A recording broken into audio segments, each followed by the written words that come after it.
Okay, we're down to about 40 seconds. You can do it. Get just a few more.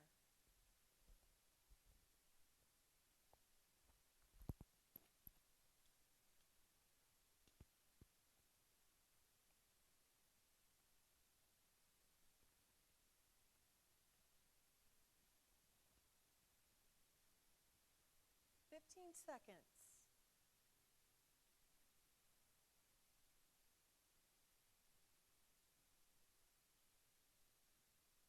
5, 4, 3, 2, 1. Okay, we're done. Now I know you're dying to find out who won the game, but before we get to that, I need to teach you just a couple of things that underlie this model that I've created in the book. And I'll go through this material quickly because I know many of you are very familiar with it. Sorry, I'm standing right in your way. I know. Okay, so we know that there have been 8 national research studies conducted since 2006 that tell us exactly what's happening, what is causing those higher attrition rates. And I know many of you have read some of these studies. But basically, it boils down to 10 hidden barriers that are operating at one level or another in each of your organizations. So according to this body of research, attorneys in underrepresented groups have fewer opportunities. They have less access to intangible opportunities that are critical to their career success. Now, I'm not saying that they don't have any access to these opportunities. Hi, welcome. Additionally, they have less insider information. That pool of intelligence that flows throughout an organization, attorneys in underrepresented groups just have disproportionately less access to that kind of intelligence. The third one is work assignments, and this is a big one. Disproportionately, according to the research, attorneys in underrepresented groups have fewer high-profile work assignments, those work assignments that will allow them to build the skills, to have visibility, and move up in the organization. Fewer billable hours often as well. This one is big. They have less access to mentors and, in particular, sponsors. Will report that they're more likely to experience social isolation in their organization, receive inadequate feedback and soft evaluations where they're not getting that candid feedback that they need to improve or to course correct if they're making a mistake here and there. And then finally, disproportionately, they're denied promotions. So to be successful in any organization, you have to have hard work and technical expertise, right? But on top of that, you have to have some access to those intangible opportunities that, according to the research, attorneys in underrepresented groups just have less access to those. So you can see how these disparities play out. This is a screen capture from the Catalyst study, and you can see the disparities. Now, I want to point out that white men run into some of these hidden barriers as well in legal organizations. But women of color, men of color, and according to other studies,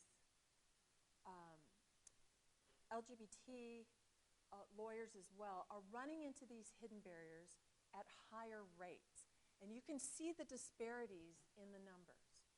That's where your attrition gap lies, right there. You're going to lose people for lots of different reasons, but if you want to bring those unwanted attrition rates down so so that they're equal across groups.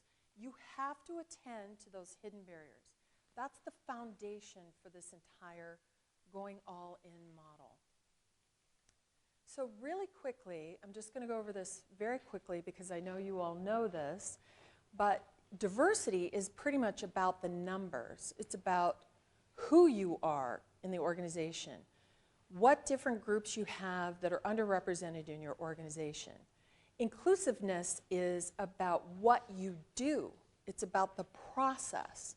And it's got two parts. The first part is addressing the hidden barriers, removing them, and a training and getting people up to speed on the implicit or unconscious bias that underlies those hidden barriers.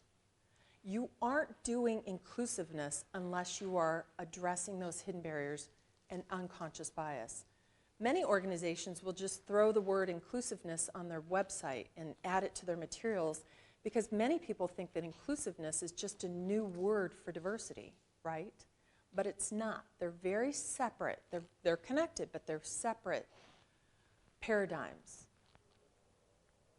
The second part of this process is then leveraging and taking advantage of the fact that you have different perspectives and backgrounds, people from different identities in your organization, and deliberately putting them together to create that process that we know from the research leads to greater creativity, innovation, better decision-making, productivity, and adds to the bottom line. So you can look at this first part of our traditional diversity efforts as diversity 1.0, that first part of inclusiveness as diversity 2.0, and that next higher level of work as diversity 3.0. Some differentiators between diversity and inclusiveness. Diversity, since it's about the numbers and getting the numbers up, is mostly about recruiting. Inclusiveness is about what happens with people once you've got them in the door. The retention, development, and advancement piece. Since diversity is about your people, you can look at it as being about your workforce, and inclusiveness is about the workplace. The policies, the procedures, the culture, the behaviors of people, are they inclusive or do they exclude certain people? Diversity traditionally has been focused just on those underrepresented groups, so it's created a real us and them dynamic in our organizations. And that hasn't led to very much progress because it is very much an us and them. Inclusiveness, on the other hand, is about everyone, making sure that everyone in the organization has access to those opportunities that they need to be as successful as they can be. And that includes white men. If they are running into hidden barriers in your organization, you need to make sure that those are removed, not just for them, for everyone in the organization. The metaphor that I like the best is diversity is about counting people, and inclusiveness is about making people count. Because when they feel that they belong, that they're valued, that they're actually included in all of those opportunities, that's when you're going to have those attrition rates equalize. Now, part of the trick of diversity and inclusiveness is making sure that everyone knows that it is about everyone and making sure that no one runs into those hidden barriers. At the same time, keeping the focus on the fact that we are doing a terrible job in our industry with respect to diversity. We must keep that focus squarely on those underrepresented groups and the fact that they are disproportionately being impacted because of conscious and unconscious biases that are rampant, especially at the unconscious level in our legal organizations. But we have to add inclusiveness in order to make diversity sustainable. That's been the missing piece. The quick definition of inclusion is merely creating that environment where no matter who you are, whatever background or identity, you can come into this organization, feel welcomed, included, that you have full access to all those opportunities and can do your best work for the organization. So tell me, what is the major cause of those hidden barriers, according to the research studies? While I grab a drink. Well, it's no surprise. It is bias. It's, yes, conscious intentional bias still does exist, not just in our industry, but in all industries. That's what keeps our employment lawyers busy, right? But the research studies point to a specific kind of unconscious, unintentional bias as the primary contributor to those hidden barriers. And that's affinity bias. That's bias for others who are like you. And I have affinity bias. Every person in this room. It's a natural human tendency to want to gravitate toward people who are like you, to invest your time and energy into people that you consider like you. The only cartoon that I could find online that illustrated this just happened to have two white men, because when you see yourself in someone else, it's really compelling. You're drawn to that. It's easier and more comfortable for you to create relationships with people. So let's find out who won the numbers game. Who's going to win the gift card to Starbucks today? Grab your numbers games. Let's find out who got over, let's say, 10. Raise your hand. Okay, let's go around the room. How far did you get? 13, that's great. Anybody else? I saw some other hands over here. 15, great. Coming around? Of course you did. Of course you did. Okay, anybody else get over? Okay, tell me. Oh my gosh. How in the world did you do that? I did. I know all of you in the room are thinking cheater, cheater, but in our fictitious law firm, I am Meredith's sponsor. And of course I taught her how to play the game. That's what good sponsors do, right? Every single day in every one of our organizations. So here's the pattern to the game. The number 1 is in this quadrant. So if you fold your page so that it creates 4 quadrants, the number 1's up here, the number 2 is in this quadrant, the number 3 is down here, and then the number 4 is over here. And then the pattern repeats, 5, 6, 7, 8, 9, 10, 11, 12, right. So if you know the pattern to the game, you're going to win the game every time. And that's what sponsors do, is share the pattern to the game. So tell me your name. You got 15. I'm sorry? Ayana. I mean, 15. For those of you in the room, that's pretty amazing, right? For not knowing the pattern to the game. Wow. Ayana, you may be the smartest, hardest working person in the room today, based on our little substitute exam or test.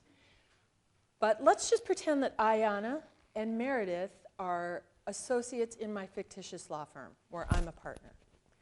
Now, Ayana, we know that you are a very smart, hard-working person. We only hire the smartest people for our law firm, and we see you working really hard in your office every day. But let's just pretend that that you're both up for partnership this year, and there's a meeting behind closed doors. And of course, I'm in the room advocating for Meredith, my superstar. I know!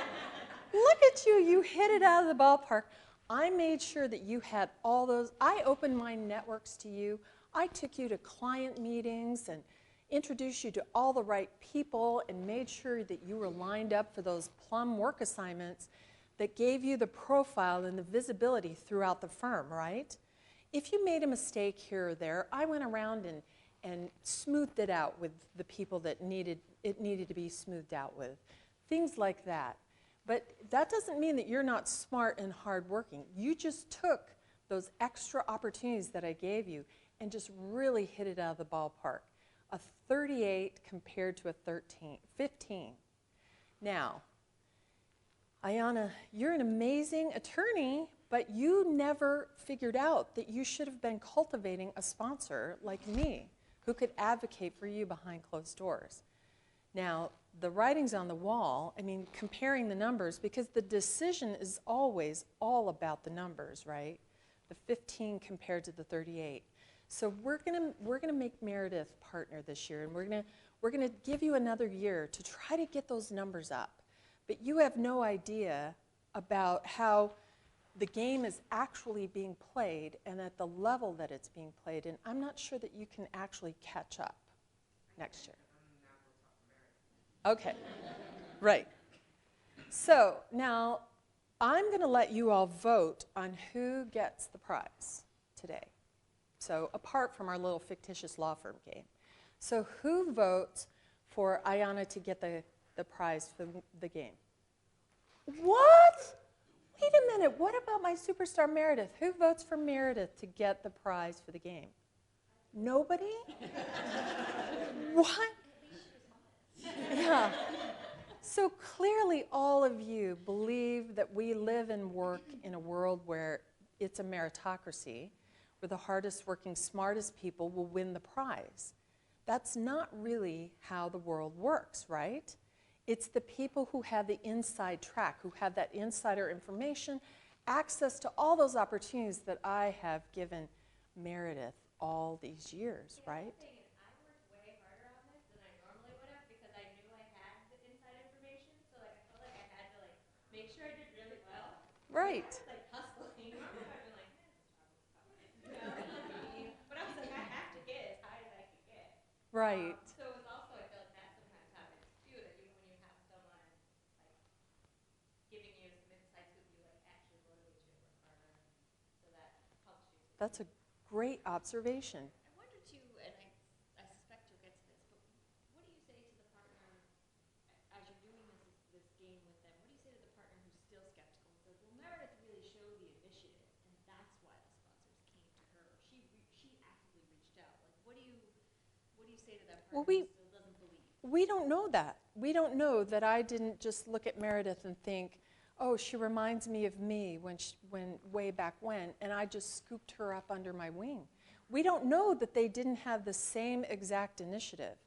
Now, this doesn't exempt anyone in the firm from doing the work to try to gain access to those opportunities, right? You can't just sit back and say, hand them over. But at the same time, there are many opportunities that can only be shared by people with power and influence in the organization. And that is a tremendous disadvantage that accumulates over those years. And by the time you're both up for partner, you probably can't catch up. Now, let me ask you this. Ayana, if you had known the pattern to the game, do you think you could have beaten Meredith today? If I'd known the pattern? Yeah. Well, I mean, why not? Why not? If you'd known the pattern and you were hustling, maybe you could have bested her. You sure would have had a fighting chance at it, right?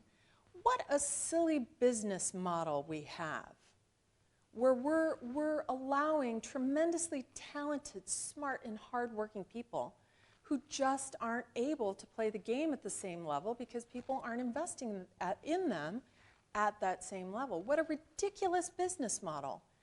Because you two could potentially both be operating at that higher level and bringing in more business, more clients, billable hour, all of that, and operating at the same level. So I know that you voted for Ayana and not my superstar Meredith, but I actually have a gift card for both of you. So we're going to pass these down for you. Thank you so much. Okay, so the point of the game is that insiders know how to play the game. They have access to those unwritten rules. They have access to sponsors and mentors that teach them and tell them how to play the game. Outsiders like Ayana can be smart and hardworking as heck, but if they don't have access and can't crack the code, they just can't perform at that same level. So the question is, who gets the playbook? This book is all about ensuring that everyone gets access to those opportunities that they need to be successful and to make the firm more successful, by the way. So how do you explain the gap? Let's go back to the fictitious law firm. My partners and I, we love Ayanna. We know she's smart and hardworking. We just don't know why. I mean, why is she underperforming compared to Meredith? What's the explanation? Well, usually the explanation is performance issues. She, for whatever reason that we can't figure out, she just can't get those numbers up. And instead, you've got to flip the conversation. Is it a performance issue, or is it actually a lack of opportunities? Is it a performance gap, or is it an opportunities gap?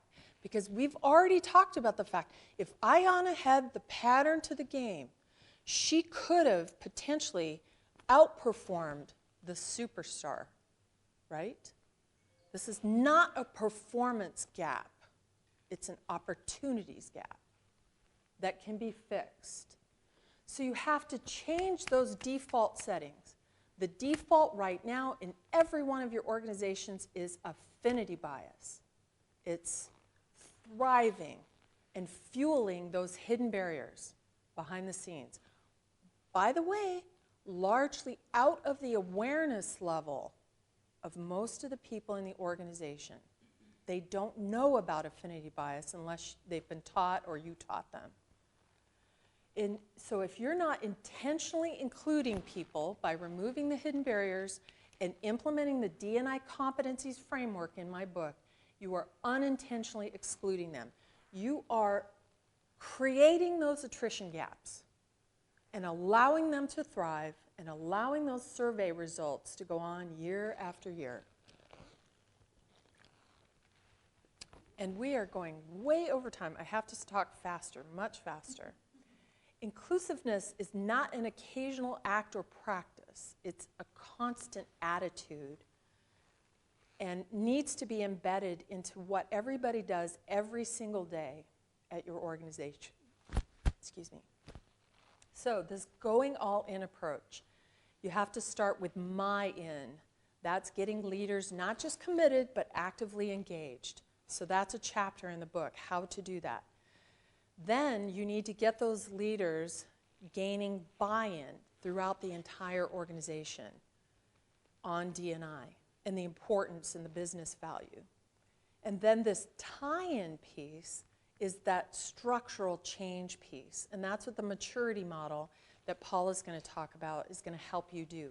Lift up those hidden barriers so you can make those structural changes and get them out of people's way so that Ayanna can hit it out of the ballpark just like Meredith. So that leader Mayan piece, gosh, this is a tough one, right? This is probably one of your toughest issues. Getting past the why to the how. You have to answer what's in it for me.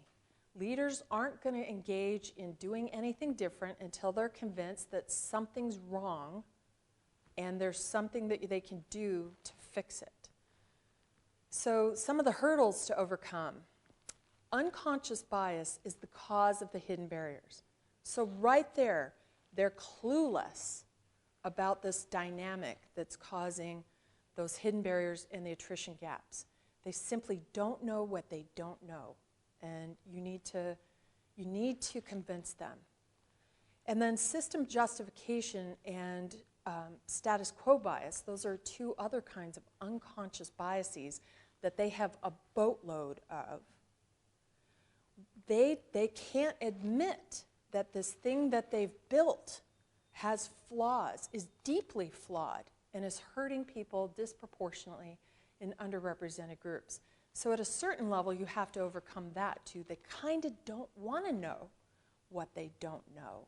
And the tools in the book are going to help reveal that for them and make that visible. And then, of course, there's stereotype threat. Especially the senior white men in the organization are going to be under threat on this issue all the time. until they become more educated about it and they understand that they don't need to feel threatened, that this is about making the organization better for everyone, including them. So I was going to spend some time talking about that a little bit, but we have to fly on so we can get to Paula's very important piece. So did any of you see the new study by Burson by Deloitte that came out in December? This article in Forbes. This is an incredibly important article for all of you to read. You can just Google why diversity and inclusion will be a top priority for 2016, and like Forbes or Burson or Deloitte. Basically, this study, Burson by Deloitte studied over 450 companies around the world for over 2 years and found that the talent management practices that predicted the highest performing companies all had to do with inclusiveness. This is the key, not just for diversity, but all kinds of good things in your organization. So really quickly, Gabrielle wanted me to just quickly go through some of the pieces for the business case for diversity. And I'm not talking about the business case of, you have a client that might fire you because of diversity. I'm talking about those underlying research issues that show that diversity is critical in the 21st century to the performance of any type of business, including law firms. An article that was in the September 2014 issue of Scientific American magazine outlines all of the research studies that show that diverse teams outperform homogeneous teams of people. So you can just Google this, how diversity makes us smarter. And it turns out that it's not so much that when you insert someone who is different into a decision-making group, yes, that person brings a different perspective. That's what most people think is going on with respect to this research. There's another level to this research, and it's that inserting socially different newcomers causes the other people, the existing group members, to think harder cognitively. So it's not just the insertion of new ideas, it's that it disrupts the whole decision-making group, and people are operating on a higher level, makes the whole group smarter. And that's what's leading to these research results that show that diverse teams have greater innovation, accuracy, and better decisions. So, I want to explain one of the research studies, probably one of the first that demonstrated this. The researchers thought that the diverse groups in this research study would outperform the homogeneous groups, but they thought it was because of the insertion of new ideas. And they found, for the first time, this dynamic of it impacting the existing group members. So they put together a research study involving mock jurors, and they divided everybody up, 200 mock jurors, that people who had shown up for jury duty in Boston, divided them up into mock jury panels consisting of 6 people each. Half of the mock jury groups were diverse, including 2 black people and 4 white people, and the other half of the panels were all white. They showed them a court TV case involving an assault case, a black criminal defendant, and then they put them into deliberation rooms and videotaped their conversations. Later, the researchers went back frame by frame and followed the conversation and compared the groups. And the diverse jury panels outperformed the all-white jury panels.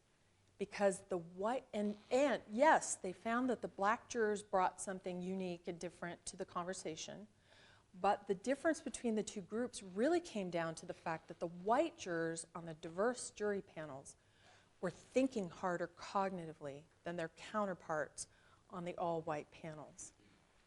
Here's a screen capture from that study, and you can see on the far side the all-white group deliberated less, They made more mistakes with respect to the evidence.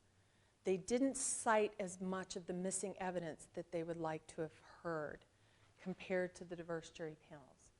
Outperformed the white jury panels on every single measure. This is the dynamic that's leading to those findings of greater creativity, productivity, and decision-making. Another study which just came out a couple of weeks ago and was reported, oh, I can't remember, the magazine or article, but if you just Google diversity makes you brighter, this study just came out and it showed that the diverse groups in this research study were 58% more accurate than the homogeneous groups. And many of you have become exposed to or are familiar with the catalyst research, that when you have women on boards of directors, you have better financial performance. And then this study, which was done by McKinsey and came out late last year, showed that companies that are gender diverse are 15% more likely to outperform non-diverse companies, and ethnically diverse companies 35% more likely to outperform non-diverse companies. I mean, the research is overwhelming at this point of the business case for diversity.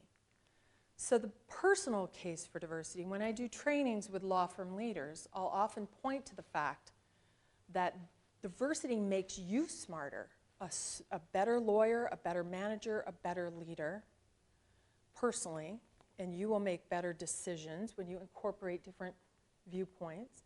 But organizationally, organizations are higher performing when they have diversity that is included. An inclusive environment that unlocks the diversity in the organization.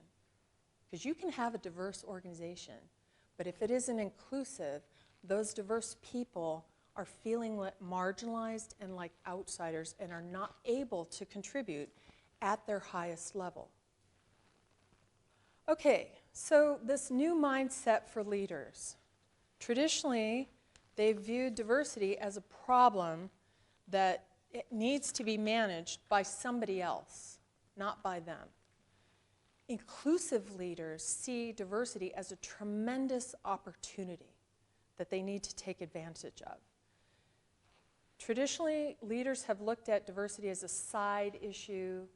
Budgets are cut during bad times. It's something that's nice to have when we can afford to do it, but we're going to get rid of it and not focus on it if we don't have time.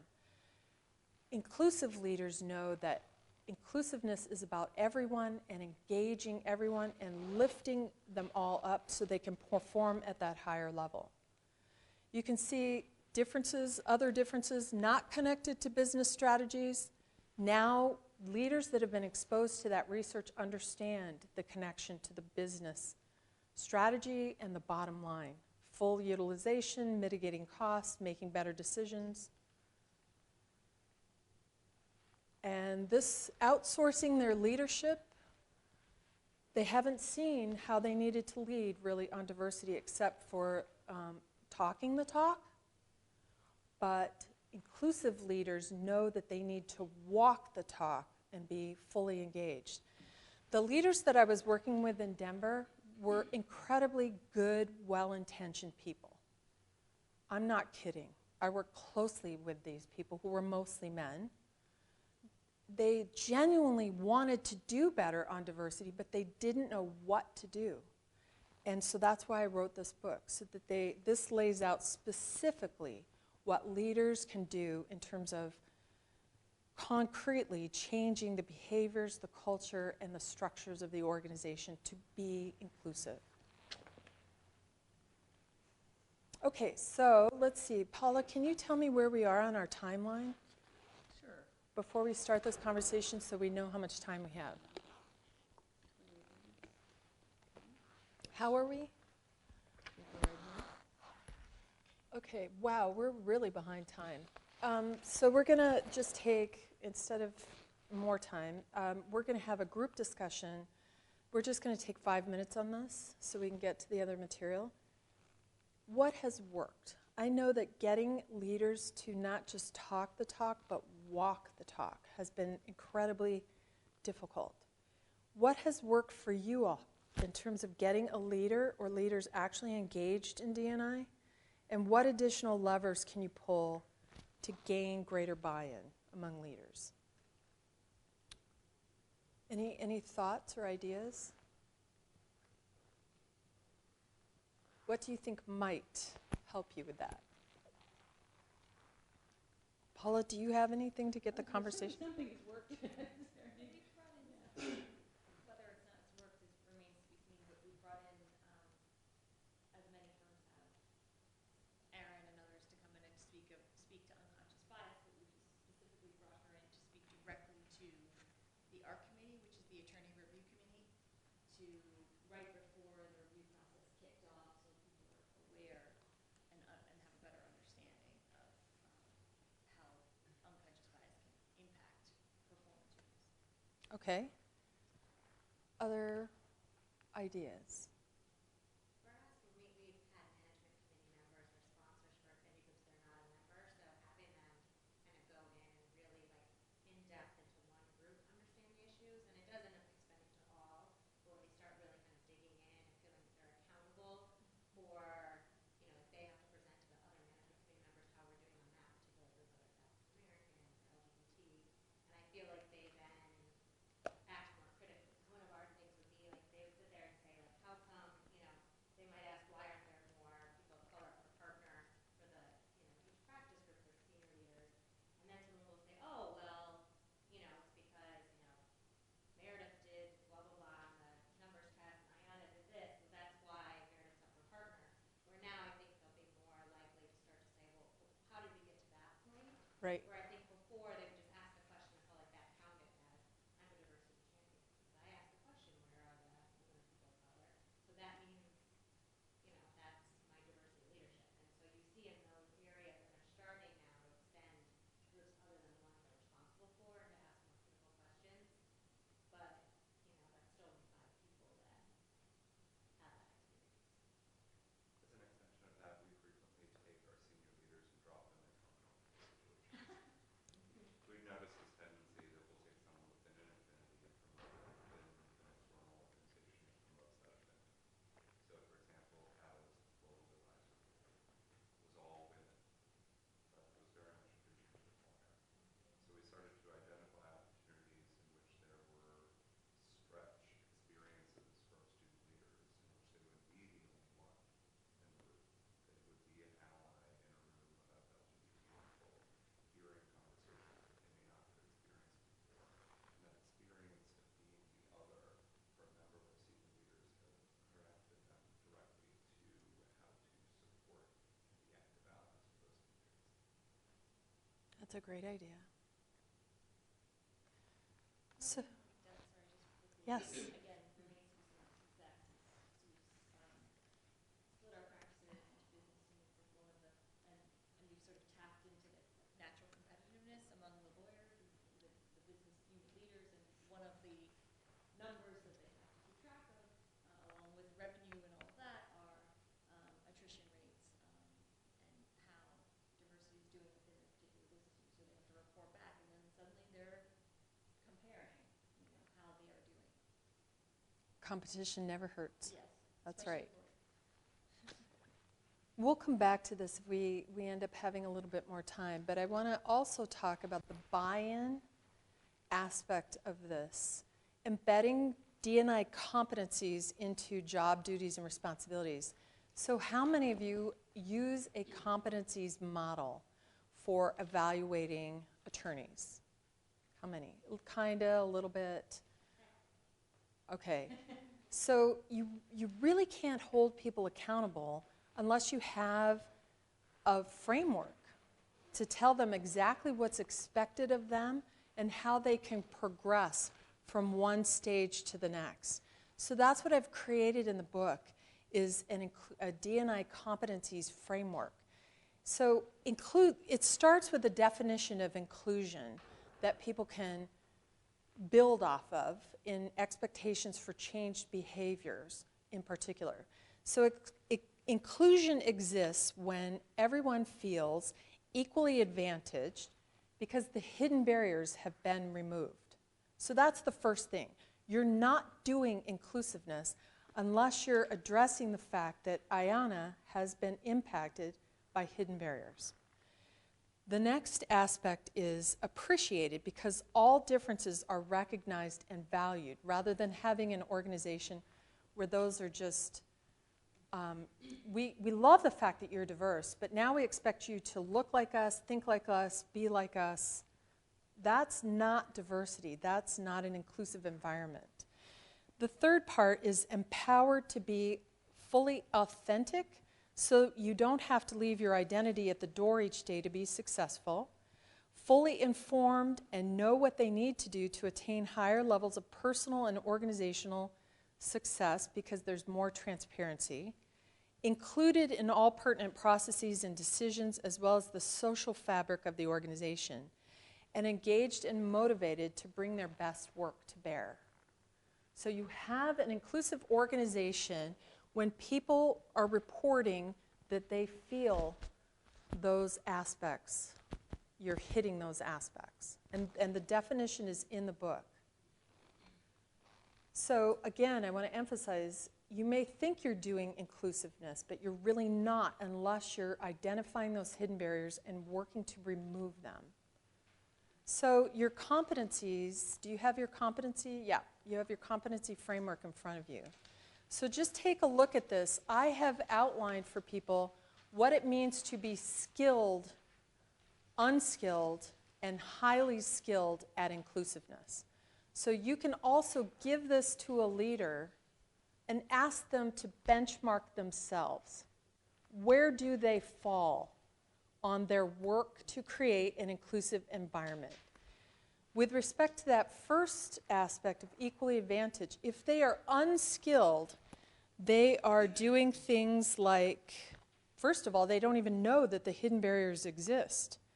They're not sharing critical career-enhancing opportunities with everyone equally in the organization. And they're exhibiting affinity bias. They're over-investing in their few favorites or the people that are more like themselves. If they're skilled, they understand how those hidden barriers operate. So that's one area where you can educate leaders and get them to understand where the work needs to be done, is to talk about those hidden barriers. They analyze how they may be contributing to those hidden barriers, and they work to remove them. And then a highly skilled person at inclusiveness is someone who is proactively sharing, like making sure that Ayana is getting equal opportunities to Meredith and developing all of their colleagues so that they can do their best work for the firm. That's just one of the measures on this competency scale. So we'll spend another 5 minutes or so. What steps could you take to try to incorporate this competencies model in your organization? So you're going back there today, and you've got your competencies model in this handout and in the book. How could you use this to begin a discussion and that might lead toward adopting this competencies framework in your organization? What do you think?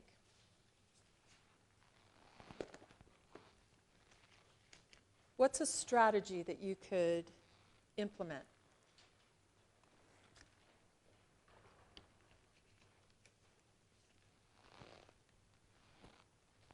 By the way, while you're thinking, the specific behaviors that go along with these competencies are in the appendix.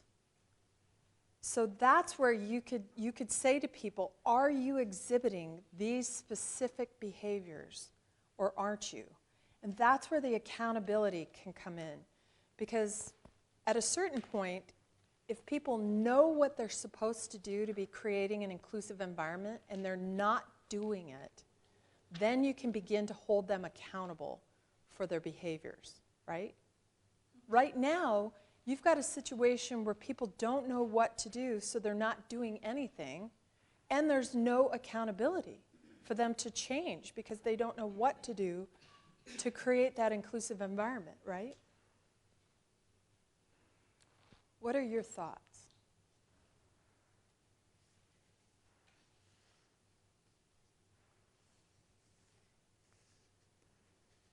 Any ideas on how you could take this competencies framework back and at least start a discussion? Could you take it to your Dni committee? Could you help them self-assess and find out how they're doing on creating an inclusive environment? Could you talk to leaders about changing one behavior? Could you talk to them about finding hidden barriers?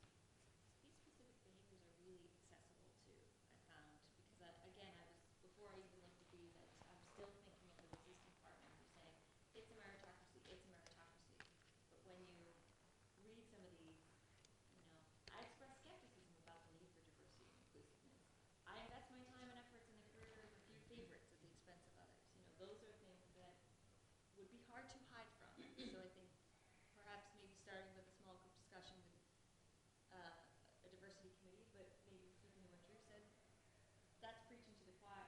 Maybe there needs to be these higher level discussions with the leaders, maybe at a, a management committee meeting or something like that. Or a partner retreat. Yeah. Or Right. every partner retreat, and you keep doing it so that you see where those people change along that spectrum as you keep on educating and you keep on having to put these things into play. I really think, I mean, as you can see, Okay.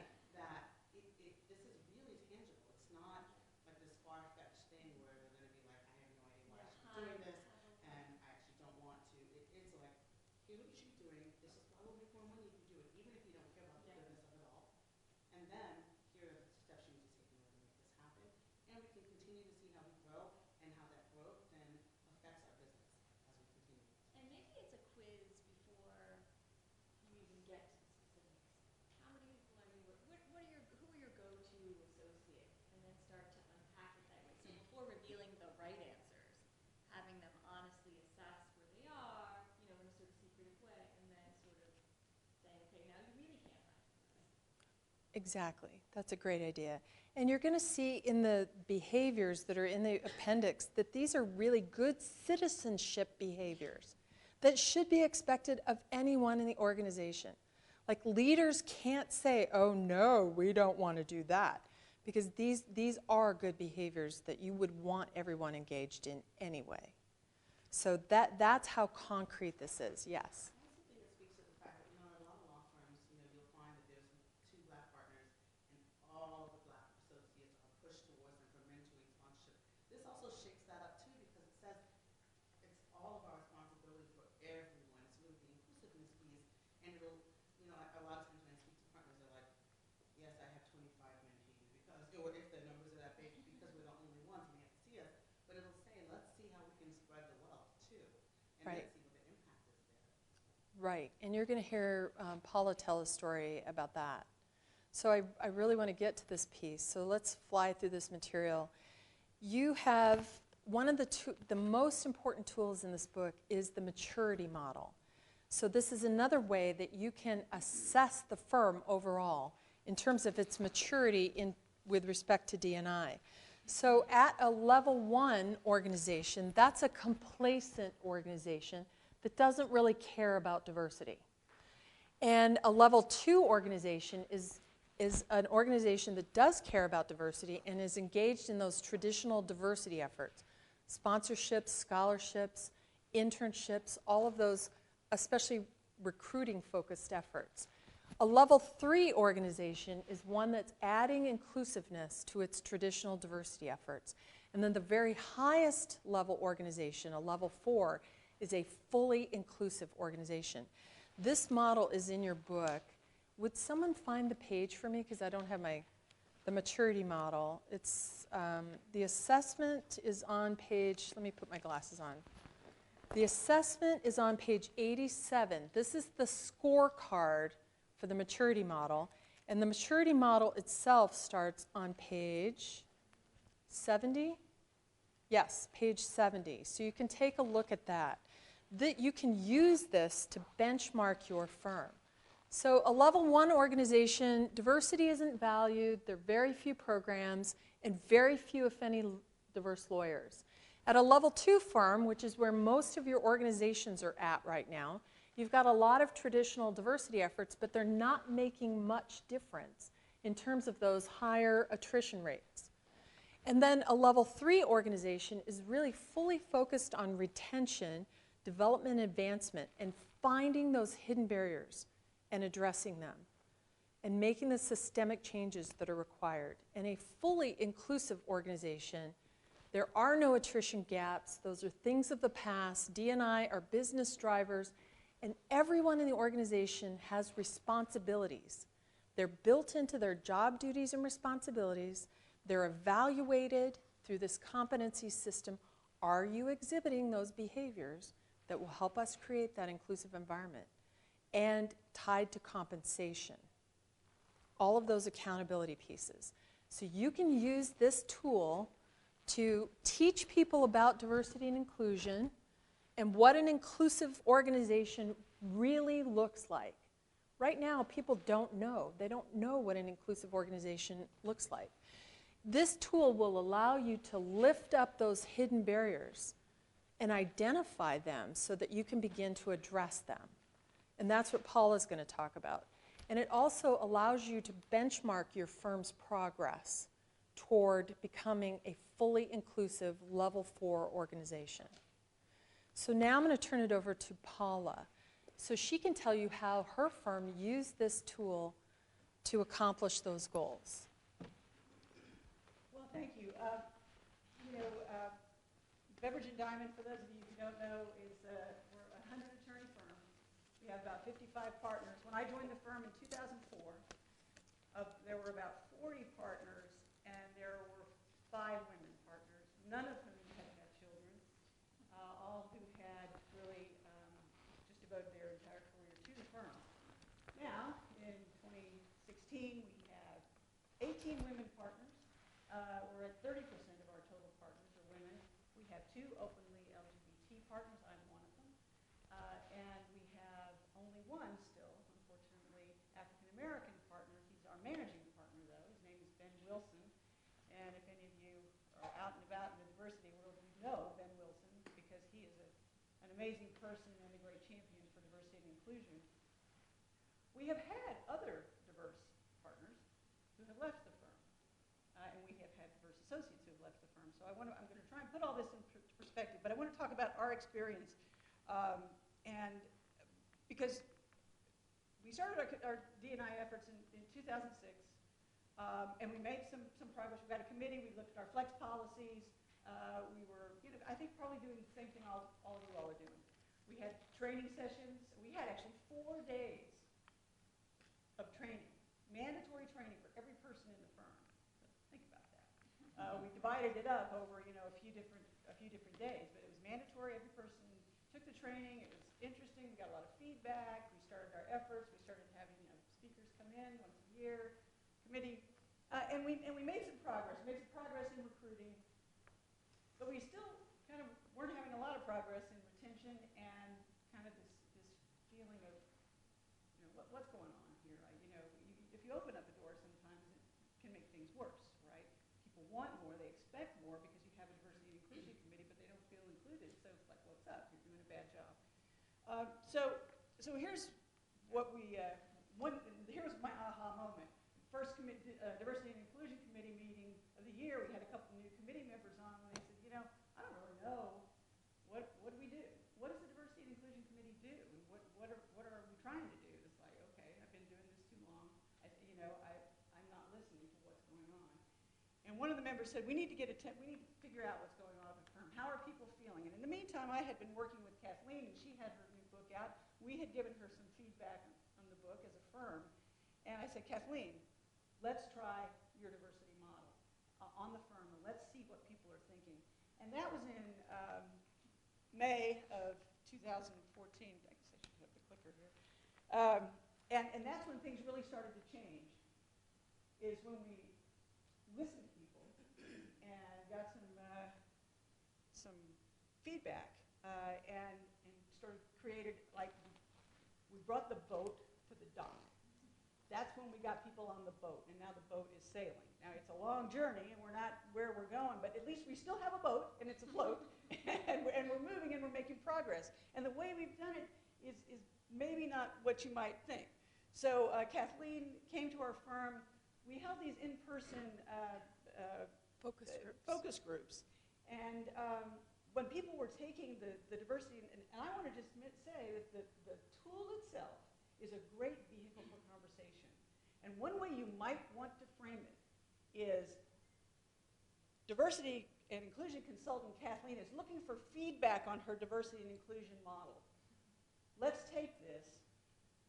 In the meantime, we'll be answering the questions, we'll be rating our firm, but let's also tell her what we think about the model, because lawyers love to tell people what they think. And they love it if they're being asked for advice. So it's one way you might want to frame this if you think about your management committee or something else. And that would be valuable for Kathleen to get feedback from them on what they think about the model. So that's just, again, a way to think about it. But we had these conversations, and we included staff. We include staff in all of our diversity and inclusion initiatives. And I want you to think about this if you haven't thought about it, but think of where most of your diversity in your firm is. If you're not including your staff, how can you really have an inclusive organization if you're not including half of the people in it, half of the people on your teams? If you're walking by all the African American secretaries and not being inclusive, if they're not including in the efforts, what are you, what's going on in your unconscious mind about excluding people from conversation? So keep that in mind. Some firms do, some firms don't, but we are now at the point, 2 years later, we're not going to hear it in a minute, but we're putting a big focus on our staff and team efforts. And this came out in the assessment. The assessment as it sits today, Kathleen's assessment, is not really geared towards staff. But we had our staff take it. And we said, we know it's not really geared toward you, but give us your feedback anyway, and it was very important. So we got feedback from people, we had good conversations, and here's what we learned. These are the key areas. First of all, people were all over the map on implicit bias. What does it mean? The terminology. We had done all this training from year to year, but people come and people go. People miss the training. People, so people all over the map. So we knew, okay, we need to get everybody on the same page in terms of training. Mentoring came up as one of the biggest things that people mentioned. We could do better in our mentoring. So if you look at the assessment, you'll see, like, if you rate it as a 2 or a 3, we were like in the 2s or the 1s on mentoring.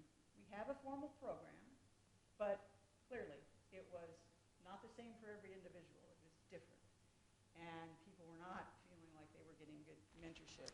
Can you tell them the story about what was asked on the partner evaluation at the end of the year about mentors and sponsors? Well, yeah, but that's a result of this process. So I'm going to get to there so I can show you kind of what we've done. So mentoring, feedback and evaluations. We're not getting good feedback. We're not getting it in a timely manner. It's all over the map. And we feel like, something happens. 6 months later, we hear about it in a formal review, and what can I possibly do at that point? And then staff inclusion, and this was kind of across the board. The staff wasn't feeling included, not only in diversity and inclusion efforts, but just what's going on at the firm. You hear about a big win, but does the staff get the same memo on the big win? Are they included just in the conversations of the firm, just the day-to-day stuff, what's going on in different places? So we put all that together, and we put some recommendations to management.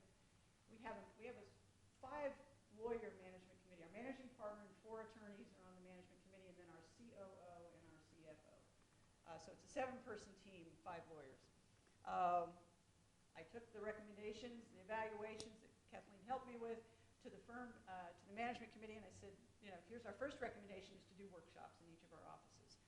So Kathleen and I went to each of the offices. Kathleen did a great training program similar to what you heard today so that everybody got it on the same page with the Dni terminology. And then we would discuss the results of the program. Okay, mentoring came up. Now, what do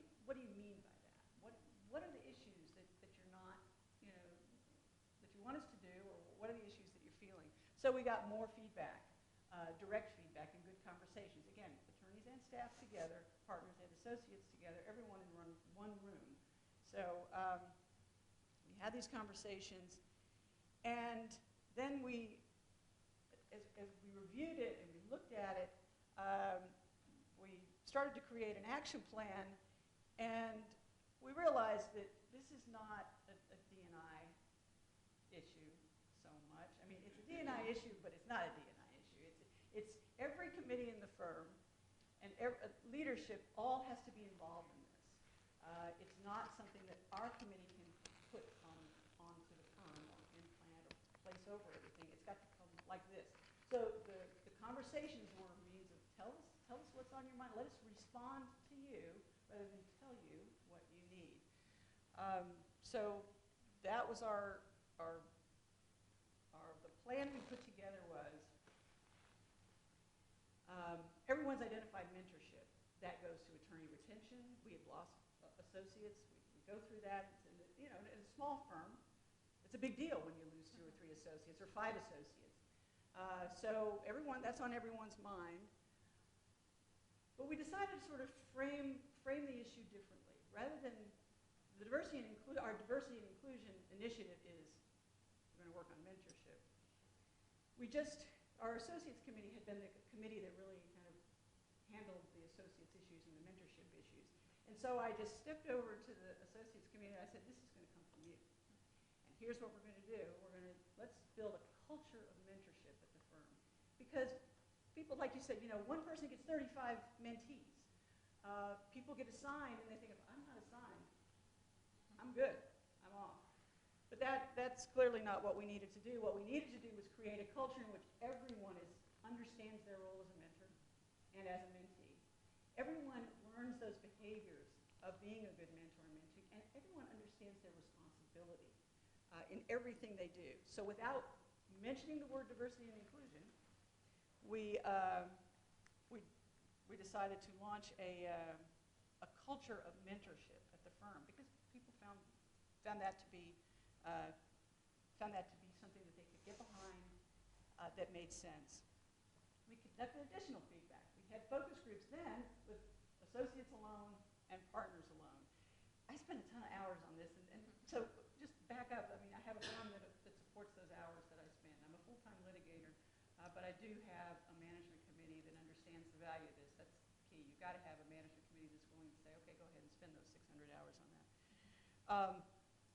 But when we heard from people, and now we're talking about mentorship, right? We've kind of put aside, here are the issues that came up. In the meantime, we were doing sort of a strategic planning process too, and mentorship came up in that aspect too. So we wrapped our arms around everything and said, okay, we've heard this from you in many ways, and let's talk about it a little bit more.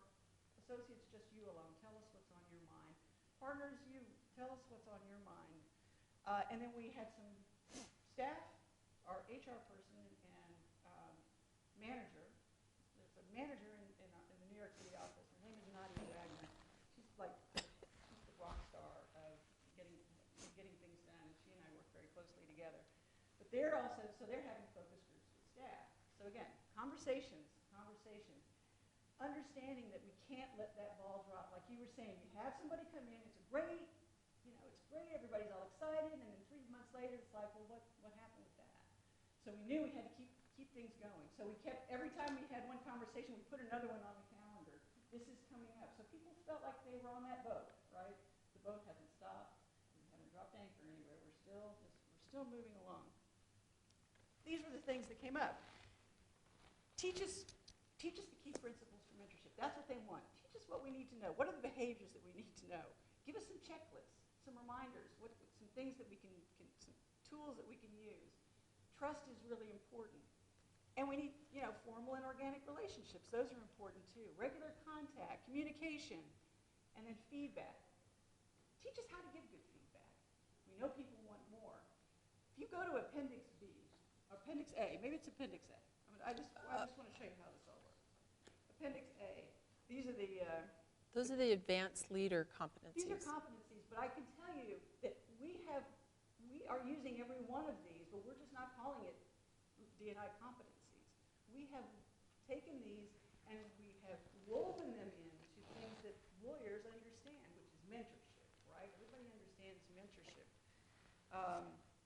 And people understand feedback, evaluations, right? That's how people are, that's what we do at law firms. We evaluate people.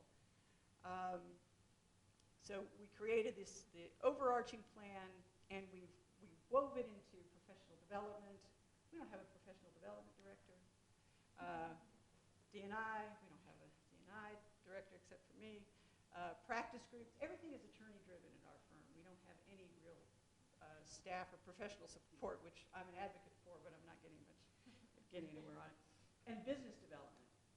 Our managing partner, Ben Wilson, is a master. He knows people. He's great at business development. He's brought a great high profile to our firm in the diversity and inclusion space.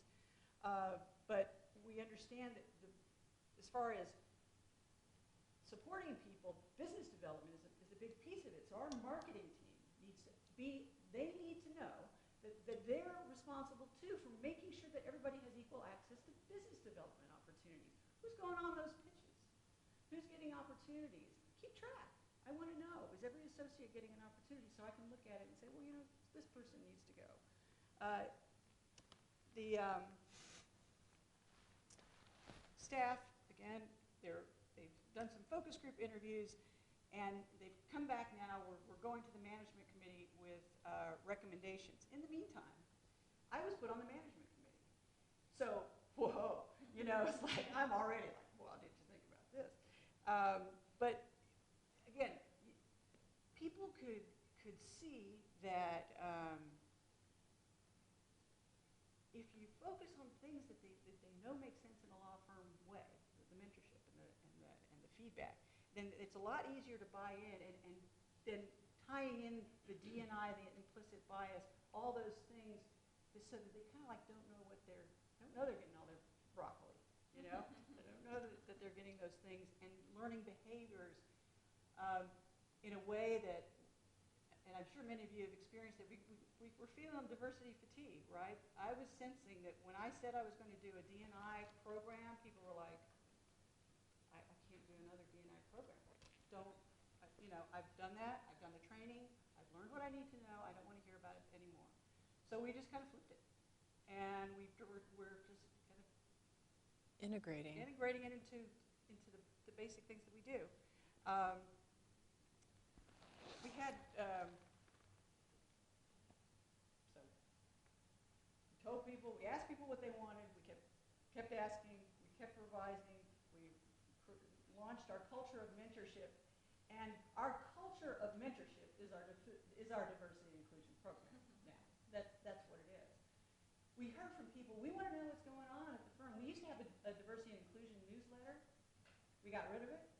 We have a beverage and diamond connections, and we just talk about what's going on at the firm. We don't call it a diversity and inclusion newsletter anymore because now people contribute. So people wouldn't contribute when they thought it was like a special newsletter. Like, why do we say something about diversity and inclusion? All we wanted to do was have people tell us what was going on in the individual offices. We have 6 offices. But we found that in opening up the conversation and just calling it our connections, now people are willing to give us more pictures, more ideas, and share information. So that's gone over very well. We've had Ritu Basine, and many of you may know Ritu, came in to talk to us. We've signed on for like 3 programs with Ritu because we feel like one's not enough. You really have to have that next thing that's coming, so people feel like, again, they're still on that boat. So she came in and she talked about impactful mentorship, and rather than saying, you know, so for example, we wove the implicit bias issues into the mentoring training in a way that was not so explicit, but it's, you know, as you're mentoring, think about it. This is a place where this can come up, as opposed to more traditional ways that we've talked about training for D&I issues. So she did a program on mentorship. We developed checklists, guidelines, again, borrowing very heavily from Kathleen's. I've just taken all your stuff and called it something else. But it's okay. It doesn't matter what you call it, right? What matters is that you make progress, and people are feeling included and excited about being at your firm, and leaders are starting to buy in. So this is where we get to the accountability factor. So through this process and conversations with people, we said the first step was, why don't we just put on the shareholder evaluation questions at the end of the year, who are you going to sponsor and who are you going to mentor? Let's just ask the question. It's like an easy question, right? So we asked the question, and we got people to name, like, list. Okay, they had to come up with something, right? Like nobody's going to say, I'm not going to sponsor anybody. So people answered the question, and then we were able then to kind of follow up on that during the year. But the real change came at the end of the year, right? The following year. So we had that out there, right? People made a promise, right? If you make a promise, that's more likely to keep it. It is voluntary. Who are you going to sponsor? When we got towards the end of the year and the compensation issues, the issue, how do you reward people, right? How do you make good deeds count? If it doesn't bring in business and you're not billing hours, how do you compensate it? So we added another question. Name 3 people, name 3 shareholders at the firm who have contributed, made a large non-monetary contribution to the overall culture at the firm. People were asked, it's kind of like, who's doing stuff? Who's making a difference? Who do you think's making a difference? Not bringing in a ton of business, because everybody looks at that. Everybody wants to give those people money, right? But who's doing things that are not necessarily tied to the dollars? And we had people essentially just name people. We also let people know that regardless of your numbers, regardless of your performance, if you're falling down, if we're hearing from people that you're doing a terrible job and being a jerk, and then you're not likely going to get that from us.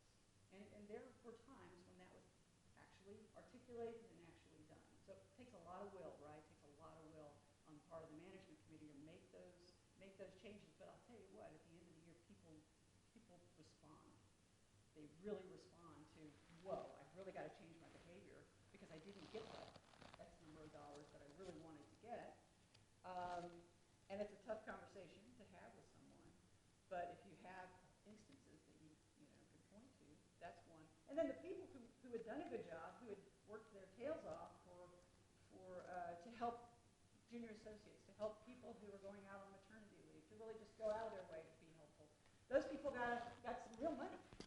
Real money. And now everybody sees, okay, if I do good things, I can make some real money. That helps. If I do bad things, I will make less money.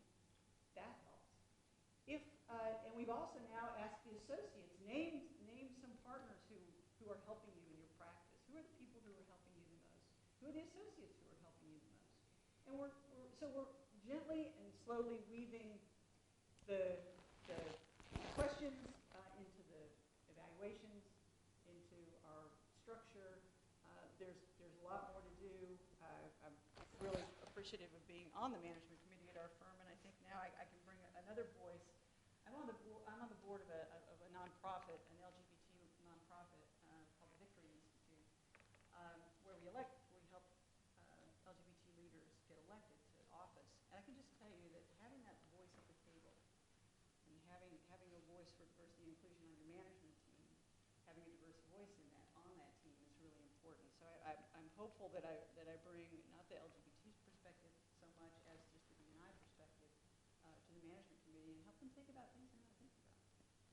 So with that, I don't know, I kind of lost track of the clicker. But are there questions? I mean, does this make sense? Yeah. I'm just curious what happened that motivated this, like what's the big why here? When before May and June of 2014, for a firm that's, what, you said 100 lawyers Yeah. total and about 50% partners, Yeah. like what was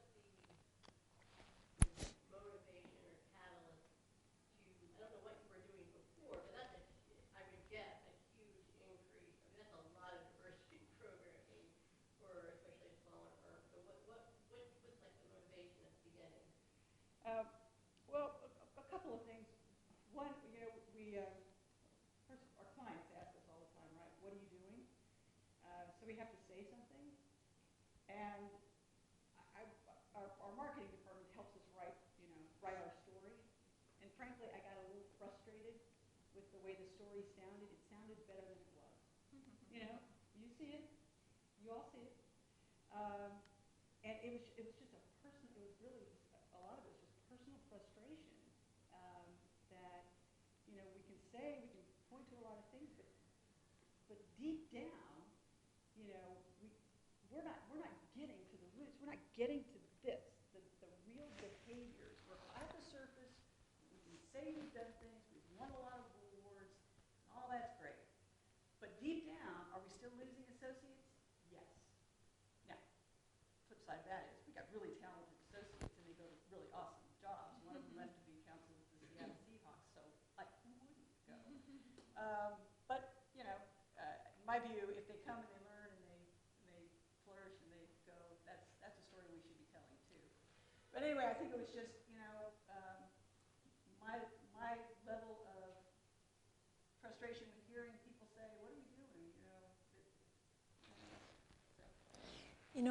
In answer to your question, I have to say that the catalyst really was this piloting of this maturity model, that really lit a fire, and it gave them a new direction to go in, because we gave the assessment for the maturity model to the entire firm, and it lifted up those hidden barriers that Paula was talking about. Feedback and evaluations were a big one that had to be addressed. Mentorship and sponsorship in the firm.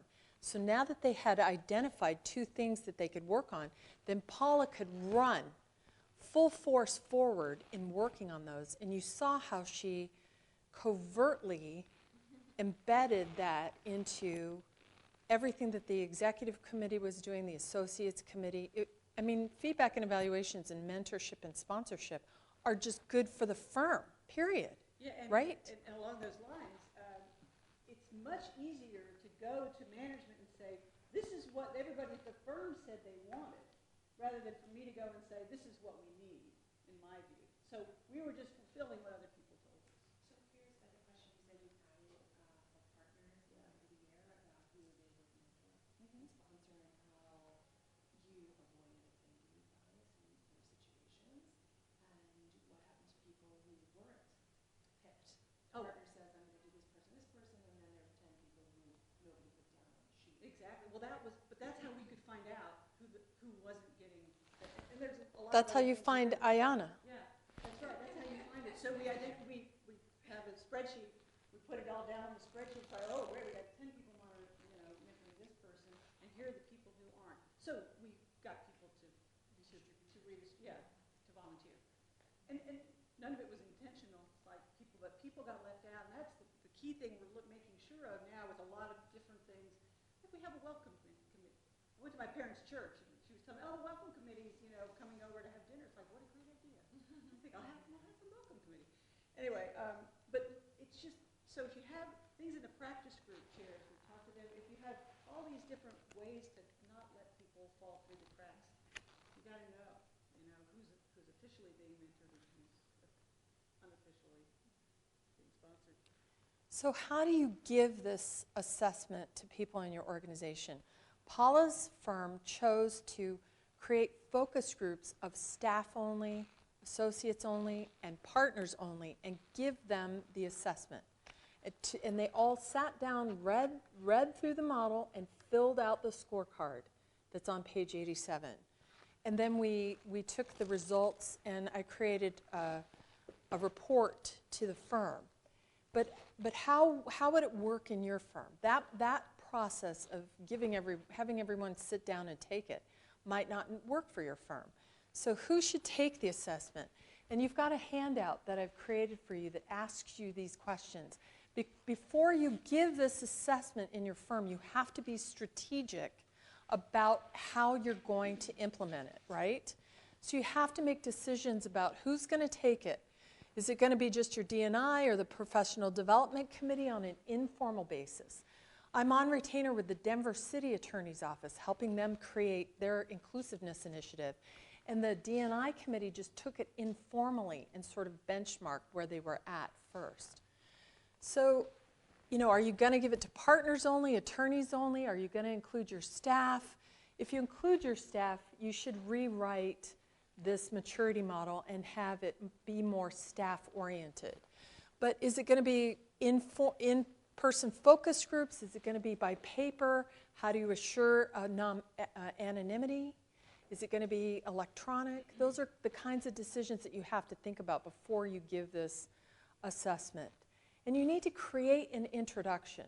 So before each focus group got started, I talked to them about the hidden barriers and about D&I in general, and gave them that introductory information that they needed before they actually took this assessment. So all of these points are in your handout, so you can look at it going away. And you need to explain the scoring system and emphasize that it's just diagnostic.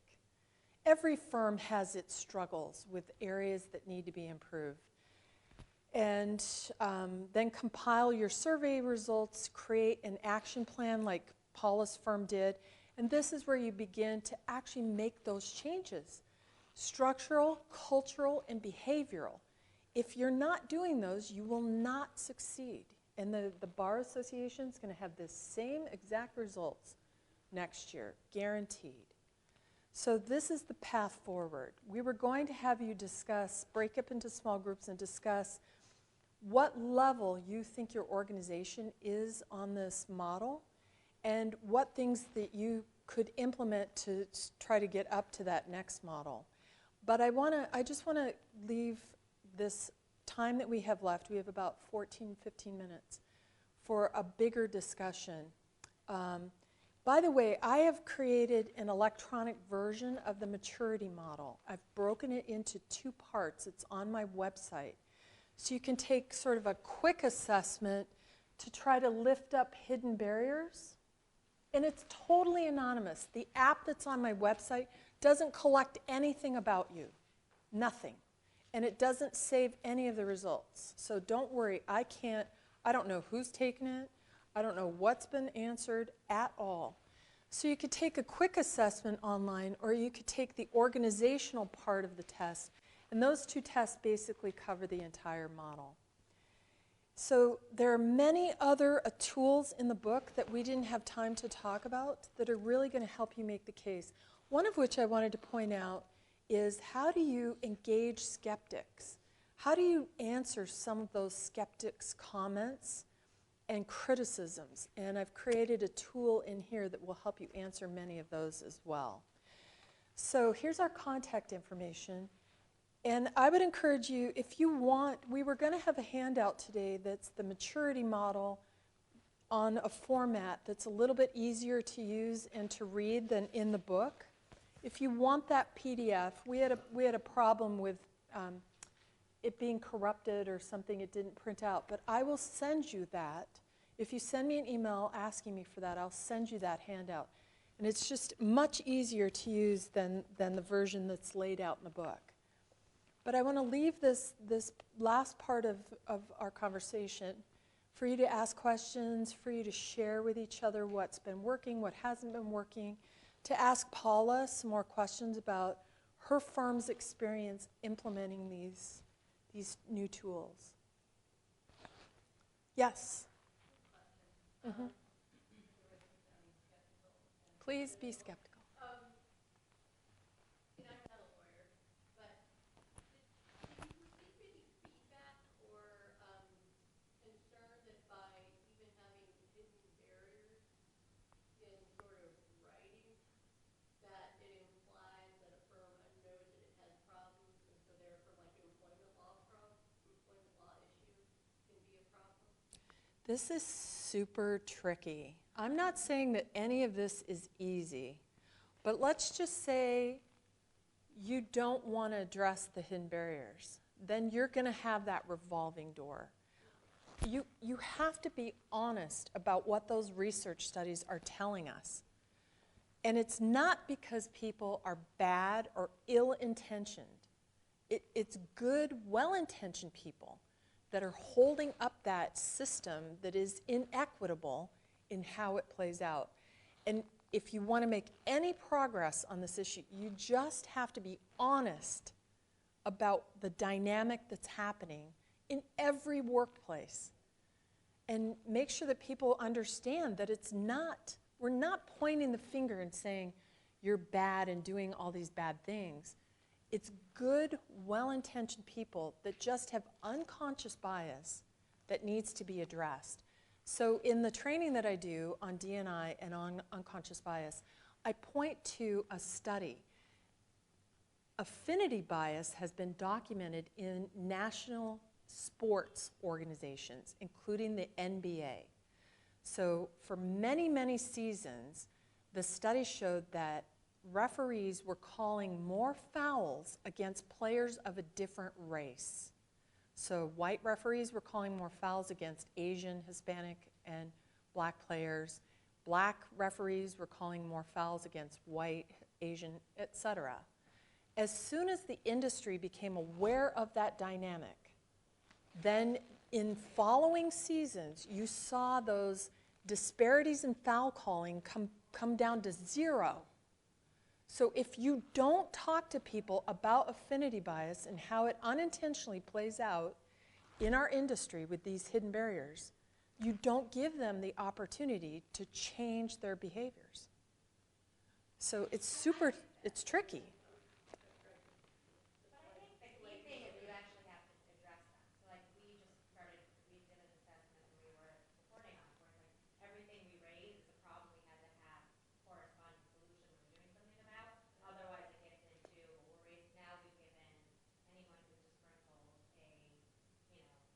we know that these are the problems and here's your, evidence for an employment claim. Well, we had to have something behind it that we were doing in reaction to it. Otherwise, that was the big issue for us around like when we did some of our hidden barrier stuff is that we had to be able to do with public unconscious bias. But we had to have, here's what we're doing about it for everything we reported on. That makes sense. And I guess that's more my question, just have people had to address it with you? Because I think there's, again, just my, off the top of my head sort of observation on it, but it seems like unconscious bias is maybe a more widely accepted sort of cultural, scientific, psychological thing that goes into various industries. When you start talking about hidden barriers, which means hidden barriers to success in a particular location, it seems like and I'm just wondering if it has. I'm just trying to anticipate the resistance. But has there been resistance to the idea that saying that someone can go, well, look, that's like they had problems all along and they, weren't doing anything about it. I mean, just in your experience in dealing with law firms, that people has anyone raised that? Paula, you were going to say something? Well, it's the word barriers that you're kind of focused on here. Well, a little bit. I mean, I think hidden barriers So it's the I term. love it. I totally agree with Gotcha. it, but I'm just wondering if we're going to play a law Right, firm interesting. I haven't run into that yet, but you need to be really careful. So, for example, in training on unconscious bias, we encourage people to take the implicit association test at home. And they have to do the internal work for interrupting their unconscious biases sort of on their own and debriefing with their families outside of work. Because you wouldn't have someone to come to work and say, well, I'm biased against women, right? But you wouldn't want someone to go and take an implicit association test and find out that they have a lot of unconscious bias against women coming into the workplace and saying, wow, I didn't even know I have a lot of unconscious bias against women. You can't have that happen. So you have to be very careful in how you train people about this and how they process the information, and then have an action plan in place and saying, yes, our mentorship and sponsorship program hasn't been the best. I mean, we all know that. We have work to do on that. That doesn't mean necessarily that we have intentionally discriminated against anyone in this firm, right? everyone deserves a mentor and a sponsor, and we're going to make that happen now. So it's difficult, yes. And our attorneys are frequently risk averse when assessing this sort of stuff. So I've approached it from two different angles. One is the devil you know versus the one you don't.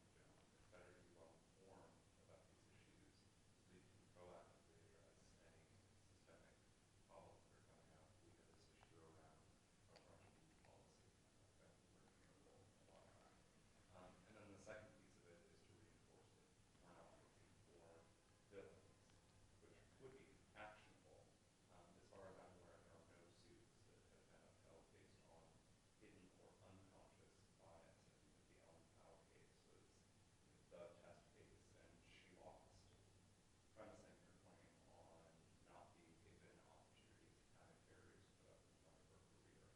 So I think it's unfortunate that she didn't have more of an opportunity to litigate the claim, but that's the state of the law at this point. We're not looking for villains, we're looking for stuff operating behind the scenes that we may not be aware of. And I would argue that the law could easily change. There's no reason why that case has to go that way. And as more firms do this, the more likely, if they're not, you're actually going to be more subject to a lawsuit than if you are doing it. And that's the way to actually protect yourself against future lawsuits. Is, well, one, if you're more inclusive, less people are going to want to sue you for employment discrimination in and of itself. But if you don't have these things in place, it could also open yourself up to malpractice in the future if you're not coming up with the ideas that a firm will have. That if you have the disruption and group think and you have more diverse teams working on cases, you're more likely to come up with answers for your clients. And you may, if you aren't doing that, you may open yourself up to lawsuits for malpractice because you're not coming up with the answers that other firms or your community members are. Yes, Meredith. On another whole, I guess, side to this, so I would say personally that in that beginning part of level 3, and I think one of our challenges is that I think our both the priority on diversity is stronger cemented than the priority on management. And I was on the team that first designed the Catalyst study looking at corporate performance and women. And one of the things that we found was a lot of the companies that had the top performance and top women actually did not have robust women's initiatives. And that, in fact, there was a strong case that was good management meant more women, so it was kind of that it wasn't necessarily this emphasis on women's initiatives or just diversity. And I think one of the challenges we have is that, say with mentoring, just as one example, I don't think we have a robust enough culture on mentoring for everybody, which then impacts women and people of color down the pike. But it's almost as if, how do I make more of the case for the other functions that are under my domain of professional development and mentoring and sponsorship for everyone? And we have a question in our partner report card about what are you doing about diversity, but it's not about mentoring or what are you doing about developing people. And I feel like, not that I want to get rid of the diversity question, but I think there needs to be more emphasis on the other piece if we're actually going to make progress for everyone. And I think that's where, I think this is sort of powerful because it's not just about what are you doing for these sort of underrepresented groups, which often feels like a side project as opposed to what the overall culture of the firm and talent is in general. So maybe you take the leaders of all those committees and do the assessment with them, because that would start a great conversation, because they can do things. Like I said, what we chose to do was have it come up through to the appropriate places, really, through the other committees that are really tasked with doing that, and spread it out so it just comes from the bottom up, and everybody goes, oh yeah, well, we're doing a whole bunch of stuff to support me, whatever you want to call it. That might be a good place for you to Yeah, start. that's a great idea. We just have a couple minutes left. Any last questions? Of course, please send your questions to Paula and I. We're happy to answer them.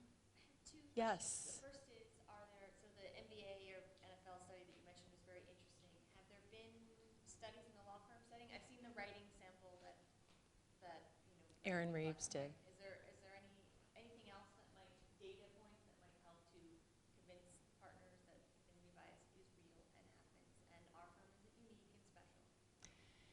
Nothing specific on affinity bias in the legal organizations, but all of those 8 research studies point to affinity bias as the cause for those hidden barriers. And then the second question is, I wonder, is